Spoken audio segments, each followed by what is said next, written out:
corpus do not become plentiful until the 13th century.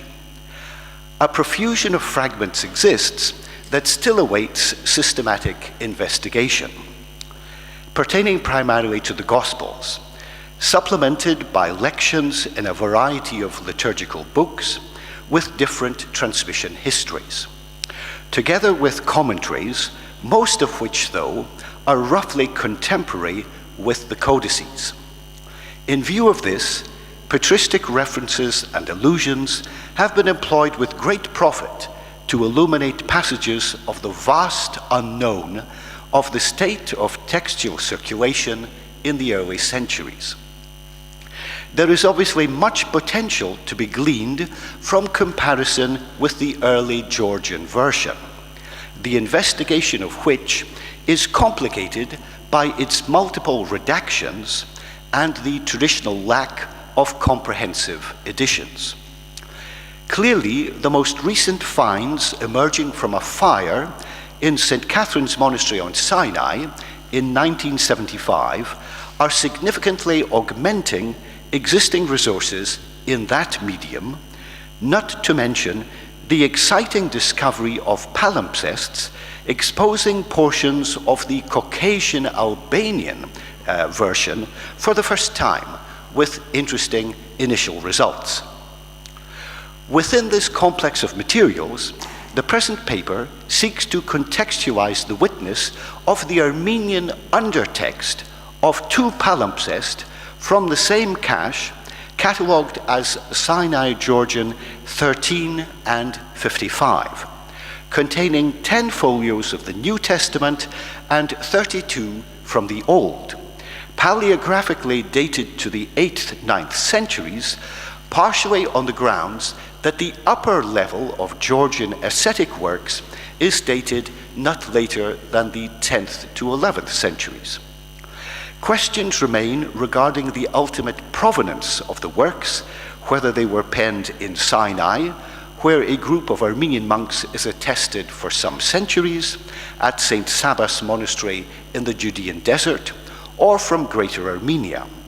However, codicilogically, we may speculate that the first manuscript, containing sections of the Pauline corpus, in large format that necessitated the bifolios to be reorientated by 90 degrees to fit their new binding, can probably be identified as belonging to the widespread form of the Paulines and prophecy of Isaiah, which would have functioned liturgically as the source of the epistle, examples of which are extant from the 11th century. While the smaller format of the second and its representation of Ecclesiastes, Song of Songs, and Wisdom suggest it emanates from a collection of the Bank Solomosi, the Discourses of Solomon, a very popular type that propagated itself into the 17th century and is documented from the 12th. Therefore, it is likely that it would originally have commenced with Proverbs, though no folios adducing that book have yet been found. The editor of the lavish volume offering images of the primary source, transcription, and comparison with the Zohrabian edition of the Armenian Bible of 1805, along with the Georgian and Peshitta versions, Jost Kiepert, after demonstrating the accuracy of its witness to the Euthalian material and highlighting Pauline readings with resonance in the Old Georgian and Caucasian Albanian traditions, gives the following assessment of the palimpsest's textual importance. I quote, "It is likely to represent a peculiar, possibly archaic branch of tradition," unquote. Our task here will be to broaden the frame of discussion, contextualizing the palimpsest within the wider process of textual transmission, first deconstructing the centrality of the Zohrabian edition and the unrepresentative pool of only 11 witnesses it relies on the Old Testament, and secondary, analyzing the significance of the new material more directly within the conceptual structure of modern textual criticism of the Armenian version, with regard to identifying its parent texts, translation profile, and theory of origins. In the process, I will foreground the role of Cantica in order to draw upon a database currently embracing most manuscripts to the end of the 14th century as part of an in-process project to establish a critical edition of the book. At the outset, one should note the importance of sapiential literature in the medieval Armenian tradition of biblical scholarship. Arguably, it was the ambiance of the school at Samosata, where the Armenian alphabet was perfected in the early 5th century, that dictated the choice of proverbs as the first sample of written material to display on the inventor Mashtot's return home. The corpus widely functioned as a source of moral instruction in the later monastic academies, and therefore served as the basis for a set of commentaries by savants like Nerses Lompronatsi in the 12th century and Grigor Datevatsi in the 14th, while Cantica, because of its intriguing imagery, engendered more Armenian commentaries than any other part of scripture, beginning with the celebrated mystic poet Grigor Naregatsi in the year 977, whose full citation of the biblical lemata becomes an important witness to the text with which to compare the new palimpsest. Writing in the 440s, Mashtot's hagiographer Goryun records that the activity of translating the Bible was divided into two phases: an original rendering, referenced as Armenian 1, in the early years of the 5th century, followed by a revision, Armenian 2, in the aftermath of the Council of Ephesus, 431. Although some of the books investigated seem to evidence only one stratum, several betray evidence of dual origin, diverging both in Vorlage and translation technique. In this connection, it is significant that recent studies on the three books under consideration classify them in the latter category as evincing two distinct levels: an initial translation and subsequent revision to a somewhat different textual standard. With a running text based on a manuscript of 1319, conforming to the Pandect, or full Bible model codicologically, itself in Armenian, a product of the late 12th century, it is hardly surprising that the Zohrabian edition has become synonymous with a late secondary text type in much scholarly literature. At the same time, one should admit that the quality of the whole is dependent on that of the constituent parts, i.e., the various part Bibles in which Armenian scripture was transmitted over the first 6 centuries. Studies of Cantica and Ecclesiastes reveal that this element in the composition of Zohrabian's running text largely adduces the original translation, Armenian 1.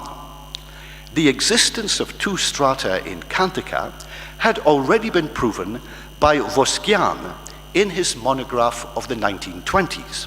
However, subsequent examination has demonstrated that priority should be accorded to the Zohrabian text rather than manuscript 55 of the Vienna Mechiterist collection, as Voskian had argued. Previous research has revealed that copying in the early period of transmission, about which we are so little informed, was much less regulated, and hence is responsible for generating most of the secondary errors which are constitutive of the current manuscript families. Later witnesses are then heirs to these, maintaining that standard with remarkable uniformity, disrupted by only minor variations. The impact of this finding is that we must acknowledge the potential that sometimes the whole extant tradition is infected by primitive error. On occasion, the palimpsest alone preserves the original reading, i.e. that of Armenian 1, as in Cantica 410a, handout section 1, where the lexeme kani, how, exactly renders the Old Greek ti in the exclamation of admiration at the beloved's beauty. This form was then replaced by the synonym z in Armenian 2. As has been shown in other books, conflation between the two streams began at a very early period, which here has led to the secondary combined reading kanzi, with of course a totally different meaning, because, attested by most of the witnesses normally adducing the Armenian 1 text. Similarly, at Wisdom 14:27, the palimpsest preserves the Armenian negative adjective anun morphologically intact, perfectly reflecting its Greek equivalent anonymos, the first syllable of which has widely fallen out of the rest of the tradition by parablepsis. To construe the resulting noun anun, name, in context, where it now appeared to parallel bashton, worship, later copyists were constrained to add the copula to connect them. On other occasions, however, even the palimpsest is infected, and a solution to the problem must be proposed by rational criticism. A case in point is the disjunction between the Greek and Armenian texts at Wisdom 6:12c, where the seeker is the agent in the Greek in the first instance and the recipient in the latter. Congruence can easily be restored by positing the loss of the preposition ini, which probably dropped out by haplography.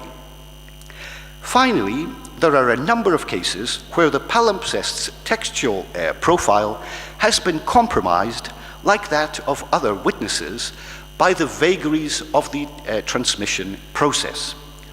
Thus, inattention to the form of the interrogative at Ecclesiastes 4:11 has inadvertently produced a variant totally out of character with the context. Though Goryun's statement identifying the parent texts of the revision, Armenian 2, with Greek, has been universally corroborated, investigation of the nature of Armenian 1's Vorlage has revealed a wide disparity, with some books based on Syriac, others on Greek, while a third group is hybrid and depends to a varying degree on both textual traditions. All three books under consideration have been rendered from Greek, as illustrated in handout section 2. The first example, from Cantica 4:8c, well illustrates how both Armenian strata depend on divergent Greek text forms in depicting the beloved's association with a mountain.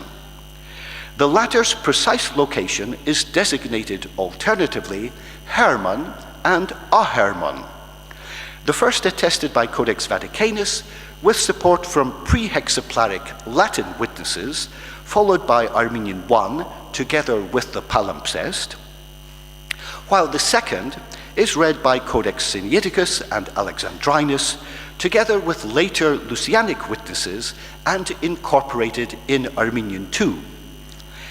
It is precisely Codex Sinaiticus that features the major development of rubrication in Song of Songs, appropriating various text blocks like theatrical didascalia to the bride, the bridegroom, the daughters of Jerusalem, etc.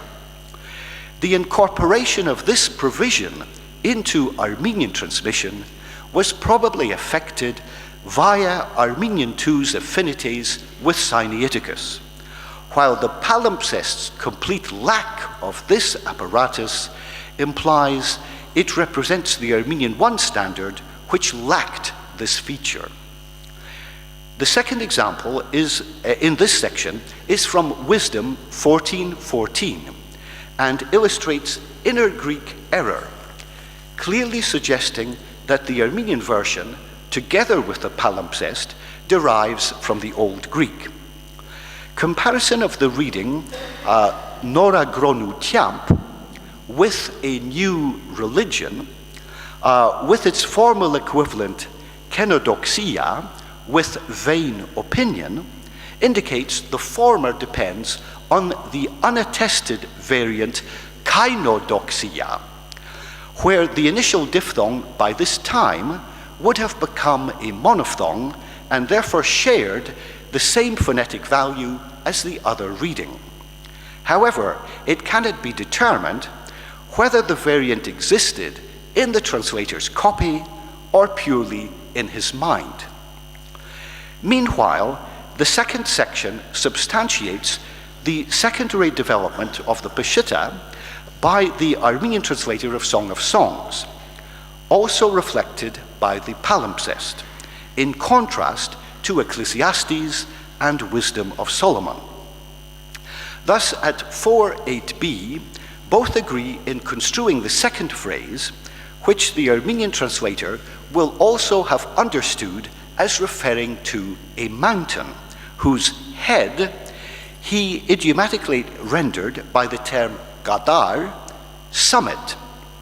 Meanwhile, the Greek term at the opening of the line possesses a much broader semantic range, spanning the spectrum from beginning, with potential sense of elementary, introductory, all the way to chief, principal, connoting something much more advanced and of greater import. Hence, the application of the same lexeme, rish, head, in the Syriac text, deriving from the original Hebrew, served as a prism through which to comprehend the Greek term, viewing it as correlative rather than a contrast, i.e., a high point of faith paralleling the height of the mountain.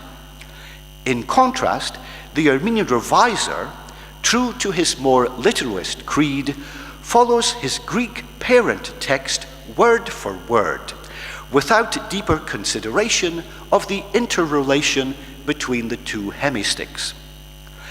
As indicated above, the process of conflating the two strata of the Armenian version began already in the early transmission process, and is manifested by the palimpsest, which, despite its primary affiliation with Armenian I, periodically attests readings from the standard of its revision, as at Cantica 8:6b. The phrase in question also illustrates Armenian I's characteristic of employing Antiochene interpretative traditions in its rendering, as featured here in the procedure governing official seals.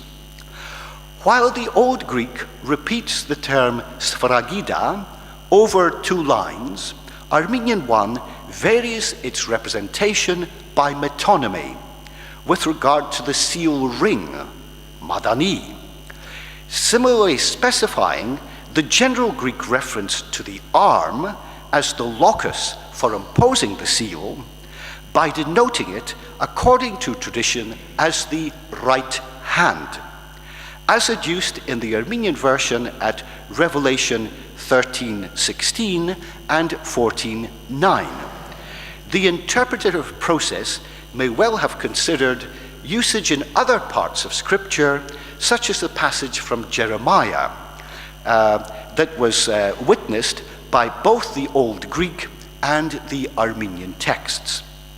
This verse is important for reconstructing the palimpsest's witness, as the page on which it occurs has suffered so much damage that in section 224, the editor expresses uncertainty as to whether to precede the term bazgi, arm, with the reading ivera, upon, or hajo, on the right, since only the final character common to both, the he, is visible.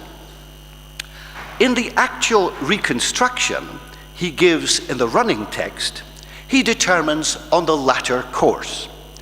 Yet both the differentiation of the strata and Armenian usage regarding the adjectives coupling with the term zern, hand, rather than bazug, arm, seem to militate in the opposite direction.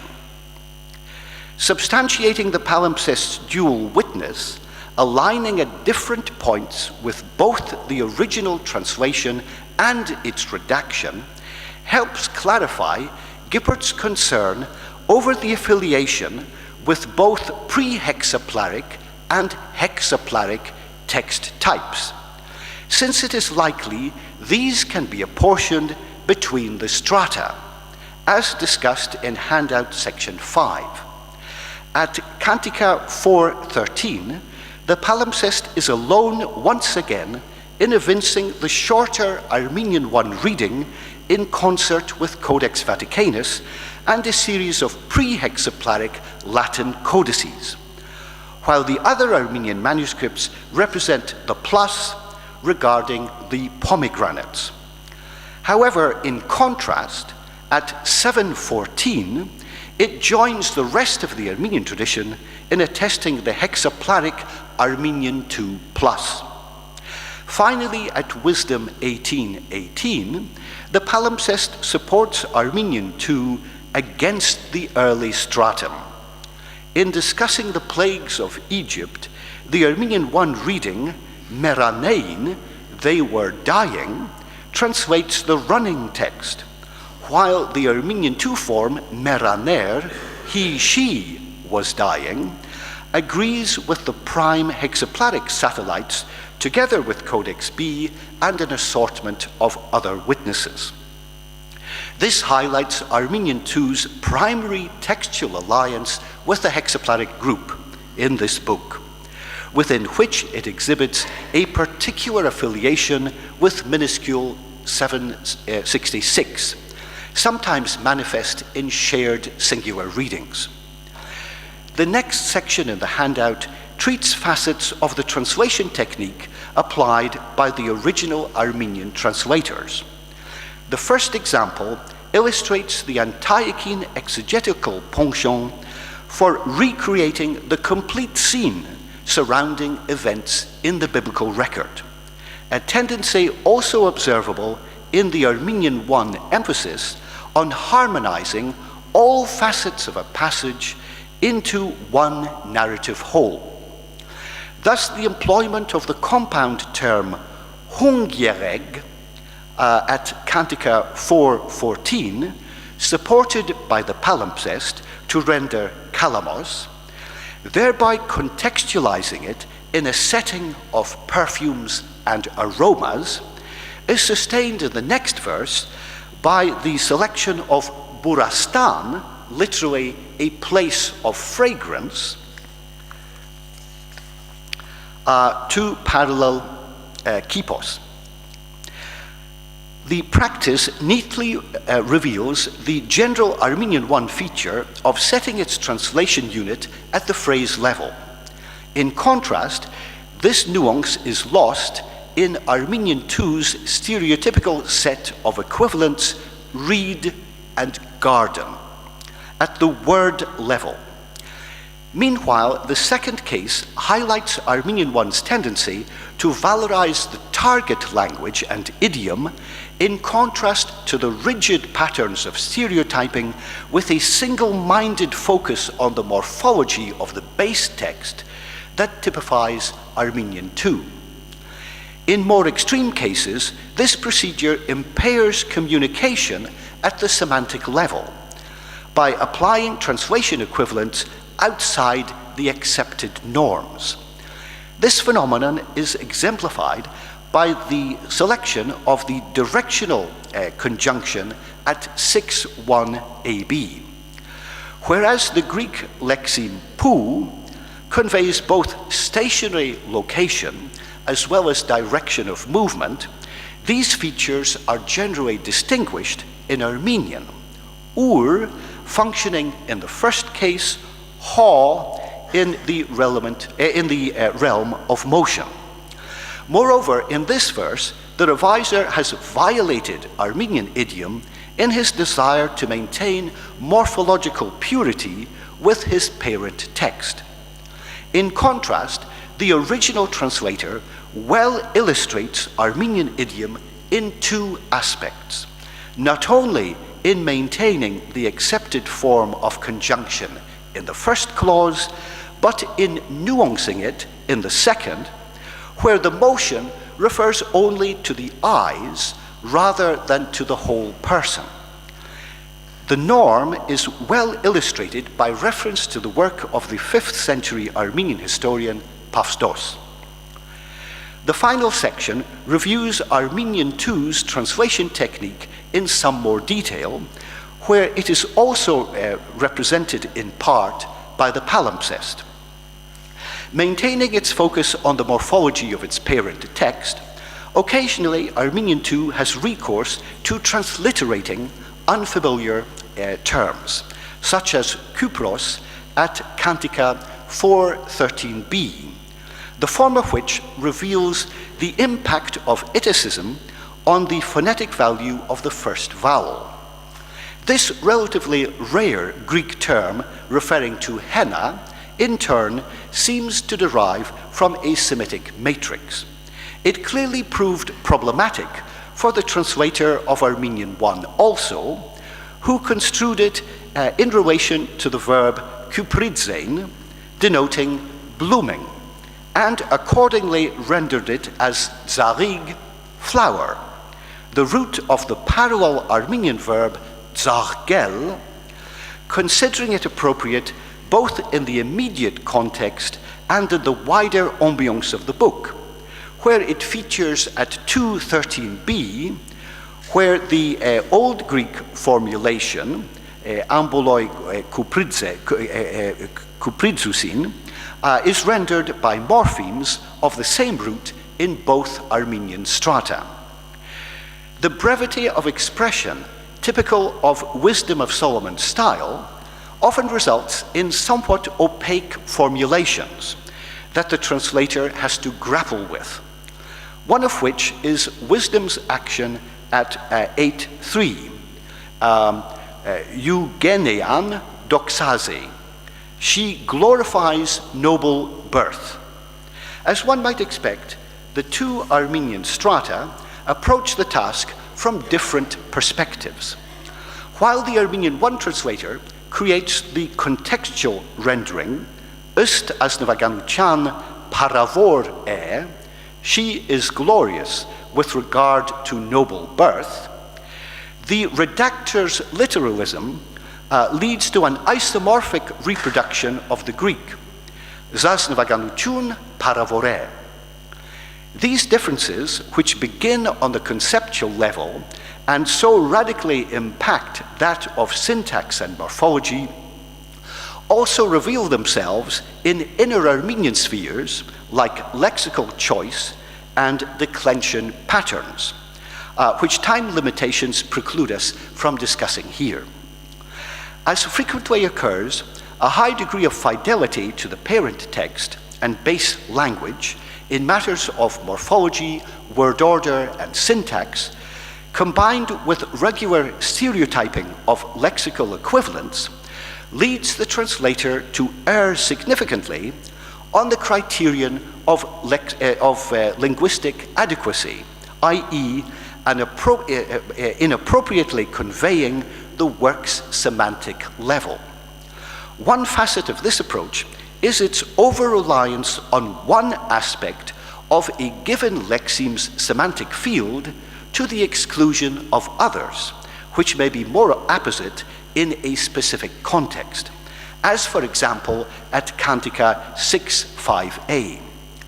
The Greek compound preposition, hupanantion, employed there, generally has the sense of opposite, and as such is parallel with forms like katanandion and its variant katenandi, witnessed in situ by V 253 and the margin of 252 respectively. However, in this verse, its initial component is reinforced in the compound verb with which it is associated to suggest a movement away from rather than towards, as the lover asks the beloved to avert her eyes from him because of the powerful emotional effect her gaze exerts upon him, as he expresses in the next stich. The resulting meaning is therefore well articulated by the original Armenian translator, but has been lost by the reviser in his adherence to his stereotyped pattern of equivalences. Granted all the above, what general points commend themselves by way of general conclusion? Paleographically dated to the 9th century, the Sinai palimpsest becomes the earliest source to adduce extensive portions of the 3 books under discussion. It thereby represents one of the lines of textual transmission circulating in the 8th century, and hence uncovers for us a form of text only 3 centuries removed from the original translation. Such a date suggests the number of intermediary copies is relatively few, and hence the proliferation of secondary errors somewhat restricted. Integrating it into the current model for interpreting the origins of the Armenian Bible, one featuring a 2-strata inception and figuring a conflation process between those two that began relatively soon, permits us to provide a further conceptualization for the codex, integrating it into the corpus transmission history. As such, it emerges as a close parallel in Song of Songs to the running text employed by Grigor Naregatsi's commentary a century later. So while the palimpsest mainly adduces Armenian 1 and betrays a secondary influence from Armenian 2, the latter text evinces the opposite weighting, with a primary affiliation to Armenian 2. Typologically, I argued that the palimpsest's original format was probably as a collection of the Solomonic corpus, a very widespread type, which partly assists us in comprehending the significant agreements it shares with Zohrabian's base text in Cantica and Ecclesiastes, while it is likely ultimately to derive from the same type. Viewing the palimpsest within this framework and integrating it into a more copious manuscript database in Cantica decenters the role of the Zohrabian edition as a collation base and instead provides a comprehensive borehole into the translation's transmission history that allows us to establish the palimpsest's profile more accurately. Quite apart from delineating the quality of its witness to the standard of the 2 strata, it also reveals sets of agreements with smaller families of manuscripts on shared secondary readings, and therefore significantly reduces the number of true singular readings characteristic of its narrowest line of copying. It is in this context that we appreciate the palimpsest's non-representation of rubrication and the number of early readings it preserves. Clearly for the future, the collation base needs to be widened, as referred to in the beginning, to include liturgical lections and patristic citations, and to be extended to the other books in the corpus to further nuance our perception of the palimpsest's value in the preparation of a critical edition. Similarly, as in the Göttingen series of the Septuagint, the indispensable accompaniment of such an edition should be a text-critical study, affording a more detailed analysis of the translation process. The reinforcement of the existence and form of the two strata in the version, which the palimpsest provides, underscores both the relatively fixed characteristics of their diverging translation technique, illustrated above, as well as the remarkable fluidity of the text types their parent texts exhibit. In time, this should also assist us to define the typology of the Greek and Syriac prototypes from which the Armenian version derives.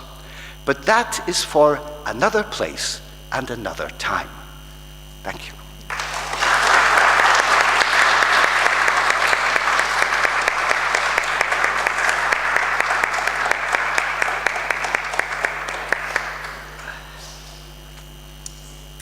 Grazie molte al professor Kawi per averci mostrato i contributi del palinsesto armeno del Sinai per il testo della Bibbia armena. Questa scoperta del 1975 è davvero straordinaria anche nei confronti del testo della Bibbia armena.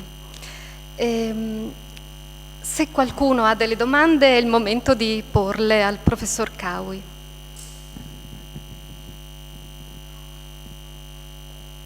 Prego.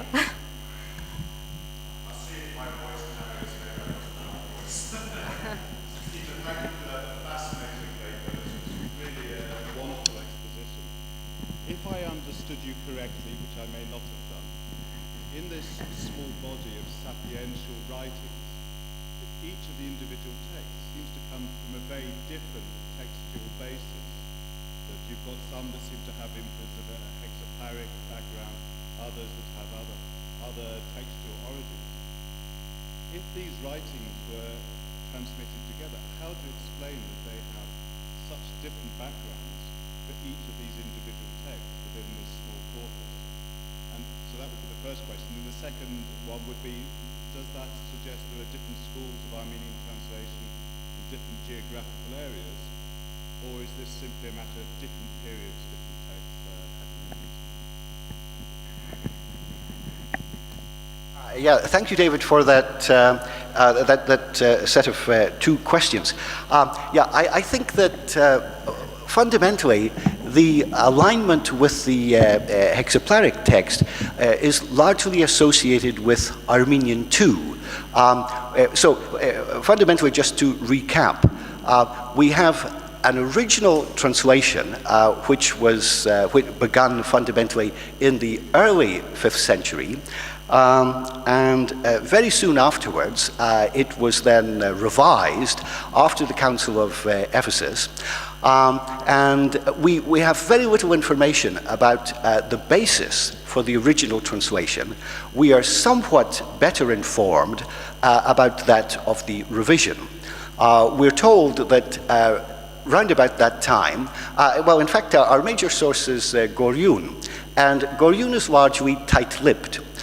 He has a great deal of material on which he must remain silent because it's extremely controversial at that time, ecclesiastically, theologically. And I think that if we were to try to open up some of this rather hidden material, a lot of it, I think, has to do with the great degree of interrelation that the Armenian Church had, let's say, in certainly the late 4th, early 5th century, connected with the school of Antioch. And I was arguing on a few occasions that we see something of different aspects of Antiochene exegesis which inform the interpretation of the original translators. So already in the immediate aftermath of Ephesus, we have a whole series of letters that are quickly dashed off and sent to Armenia to inform the leaders of the church there that in fact they have been associating with these figures who now are regarded largely as heretics. And so I think that there's a great deal of backpedaling which goes on very, very quickly in Armenia, as of course also then in Mesopotamia. And part of that process is then the issue of revision. And so Goryun tries to fudge the issue by saying, well, the original translation was putanagi, it was hasty. And well, we can't really rely on it, and so it has to be reformed in various ways now. And so very quickly, the church hierarchy sent a number then of representatives, and we see that they go to Constantinople, and they bring back with them the Acts of Ephesus, but also another type of Greek text, which then becomes the basis for the revision.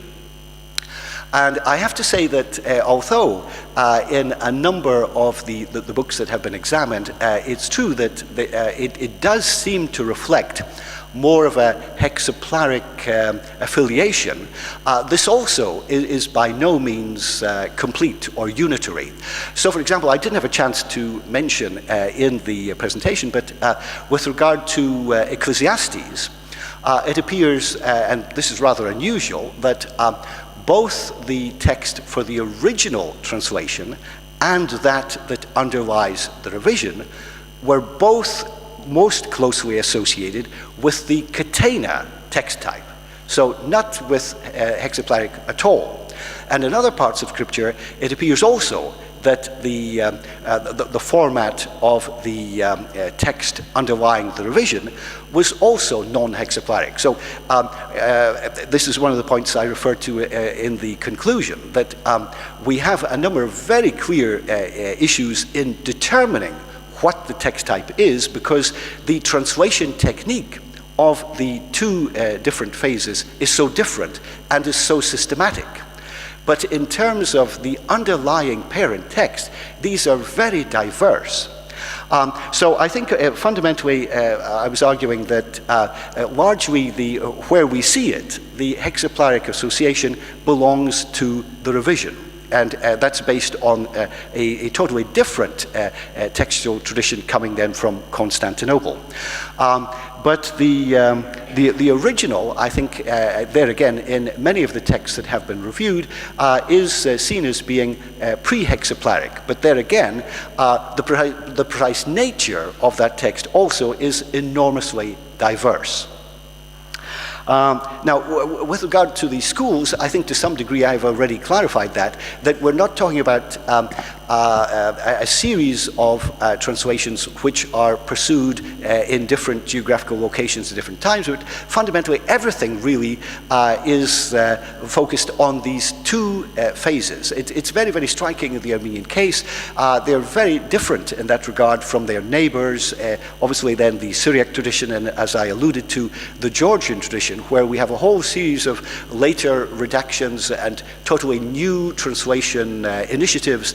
There's nothing really parallel to that in the Armenian tradition. Ande?